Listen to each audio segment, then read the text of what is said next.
मायावती न इंडिया दल के साथ गई न एनडीए दल के साथ गई। भाजपा कांग्रेस से भी गठबंधन से इनकार कर दिया। मायावती का साथी अभी भी हाथी है। जी हाँ, ये बहुत बड़ा फैसला है मायावती का इस बार के लोकसभा विधानसभा चुनाव को लेकर, लेकिन कांग्रेस इसका बदला जरूर लेगी। जिस तरीके से कांग्रेस के अपमान की बात आ गई है, कांग्रेस ने बसपा से गठबंधन की इच्छा जताई थी। भले ही कुछ बड़े नेताओं ने खुले मंच से ये बात नहीं स्वीकारी हो, लेकिन जो नेता थे कहीं ना कहीं प्रदेश अध्यक्ष की भूमिका में, अभी हाल ही में अजय राय की बात कर ले या 2022 के विधानसभा चुनाव के वक्त राहुल गांधी की बात कर ले, सबने मायावती की बसपा संग गठबंधन की इच्छा जताई थी। लेकिन मायावती किसी भी सूरत में कांग्रेस के साथ आने को तैयार नहीं हुई। डर वही कि वोट ट्रांसफ़र तो होता है, लेकिन ट्रांसफ़र उस तरफ से नहीं होता। तो वही डर बरकरार था, जिसकी वजह से मायावती ने यह फैसला सुनाया। लेकिन अब बात आती है कांग्रेस के अगले कदम की कि कांग्रेस अब क्या करेगी। मायावती की बसपा साथ तो नहीं आई, तो कांग्रेस क्या मायावती को बर्बाद करेगी, उनका वोट बैंक छीनेगी, जैसे भाजपा की नज़रें हैं। भाजपा मायावती को कुछ इसलिए नहीं कह रही ताकि दलित वोटर्स ना नाराज़ हो जाएं। अगर कांग्रेस की भी यही नीति है तो कांग्रेस मायावती को यूं ही जाने देगी, उन पर मेहरबान रहेगी।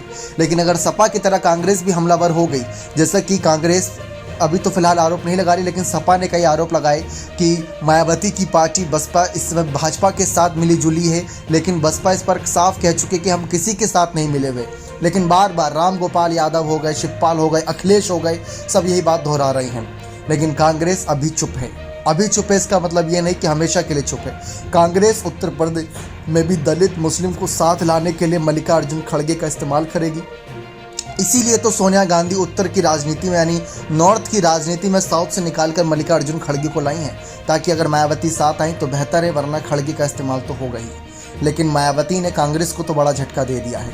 सीट बंटवारे के फैसले पर कोई फैसला नहीं होगा क्योंकि अब बसपा साथ आई नहीं है, लेकिन वोट परसेंटेज जरूर बटेगा, ये बात साफ है। और इससे कांग्रेस को भी बड़ा नुकसान हो सकता है, क्योंकि कांग्रेस के नेता राहुल गांधी का अगर आप दूसरा तीसरा बयान देखें, कोई बड़ा बयान देखें, तो वही मुद्दे उठाते हैं, मुस्लिम की, दलित की, अल्पसंख्यक की, हर समाज के मुद्दे उठाते हैं, लेकिन ये इनके गौर मुद्दे रहते हैं। तो वही मायावती का कोर वोटर से तो ये बात साफ है कि कांग्रेस आज नहीं तो कल मायावती पर हमलावर होगी, मायावती से बदला जरूर लेगी, क्योंकि अब मायावती भी एक विरोधी पार्टी के रूप में है। अगर मायावती साथ आ जाती तो साथी होती, लेकिन अब विरोधी दुश्मन है।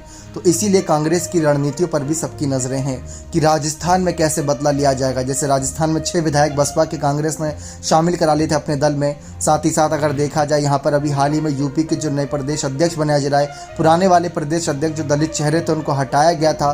फिर वहाँ से बड़ा एक संदेश देने की कोशिश करी, लेकिन मायावती ने फिर भी अगली बैठक में ये साफ कहा कि हम गठबंधन नहीं करेंगे। तो इसके अलावा कांग्रेस करती तो करती क्या। इमरान मसूद ने थोड़ी राहुल गांधी की तारीफ कर दी, इमरान मसूद को बसपा ने बाहर निकाल दिया। तो ये मायावती हैं, लेकिन मायावती से कांग्रेस अब बदला लेगी। सपा भी उसमें साथ देगी, रालोद भी उसमें साथ देगी, क्योंकि अब ये सब विरोधी पार्टी है। देखते हैं इस पर क्या फैसला रहता है। बने रहे चैनल के साथ। बहुत बहुत धन्यवाद।